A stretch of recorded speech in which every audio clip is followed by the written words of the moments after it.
Hello అండి. అంటే ఇప్పుడు 24 అవర్స్లో ఈ పిఠాపురంలో కౌంటింగ్ ఉంది కదా, సో ఎవరు గెలవబోతున్నారు? కళ్యాణ్ గారు వెళ్తారండి. ఎందువల్ల అండి? ఎందువల్ల అంటే మన అభిమానం గురించి చేసిన వాళ్ళు సార్. కానీ వైసీపీ వాళ్ళు ఎట్టి పరిస్థితుల్లో కళ్యాణ్ గారిని పిఠాపురంలో గెలవలేమని పోటీలు కూడా పెట్టుకున్నారు. కొంతమంది పేర్లు కూడా మార్చుకుంటారు. వేస్ట్ కోవలేనండి. ఇప్పుడు మీరు తెలుసుగా రేపు మధ్యాహ్నం తెలిసిపోద్ది కళ్యాణ్ గారు వచ్చింది రాంది. ఆయన అయితే బంపర్ మ్యారేజ్తో వస్తాడండి. సో కొంతమంది పేర్లు మార్చుకుంటా అన్నారు కదా, వాళ్ళు మార్చుకోవాల్సిందని అంటారు. మార్చుకోవడం తిరుపతి వెళ్ళిపోతారండి గుండెగించుకోవడానికి. అంతే అండి. ఎంత మెజార్టీ ఉండబోతుందండి పవన్ కళ్యాణ్ గారు? ఉంటుందండి, ఒక 55, 60 వస్తుందండి.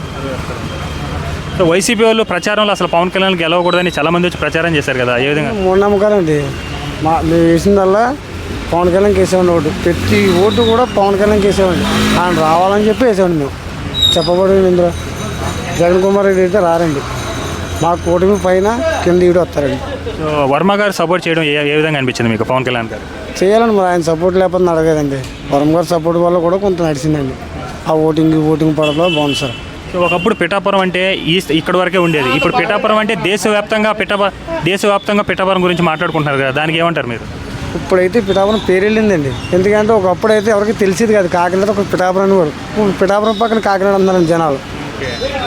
దీనివల్ల ఇప్పుడు బాగా ట్రెండ్ అవుతుంది కదా, ఏ బండిలో చూసినా మా పిఠాపురం ఎమ్మెల్యే తాలూకాని ఇచ్చినా సరే కానీ జనాలు ఎమ్మెల్యే గారు పిఠాపురం ఎమ్మెల్యే గారు ఇల్లు ఎక్కడన్నా అడుగుతున్నారు చాలామంది. అది హైదరాబాద్లో సార్ ఊరేళ్ళని కూడా చెప్పారండి.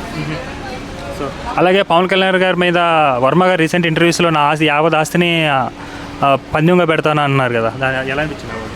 సూపర్ అనిపించిందండి. అది తిరిగి లేదనిపించింది అనమాట అండి. పర్లేదండి, బెనిఫిట్ పక్క. హాయ్ అండి. హాయ్ అండి. ఇప్పుడు 24 అవర్స్లో మనకు రిజల్ట్స్ రాబోతుంది.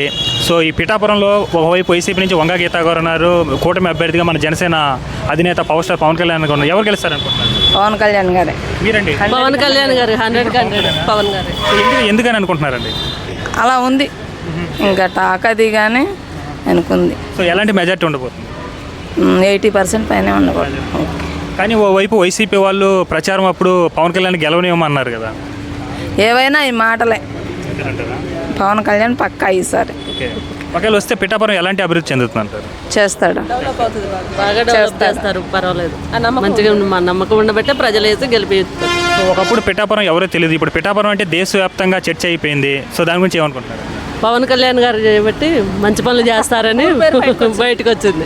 సో కొంతమంది అయితే పవన్ కళ్యాణ్ గారు గెలిస్తే వైసీపీ వాళ్ళ పేర్లు కూడా మార్చుకుంటామన్నారు, దాని గురించి పవన్ కళ్యాణ్ గారు గెలిస్తే గ్యారెంటీ మార్చుకోవాల్సి వస్తుంది, వాళ్ళు పేర్లు మార్చుకోవాల్సి వస్తుంది.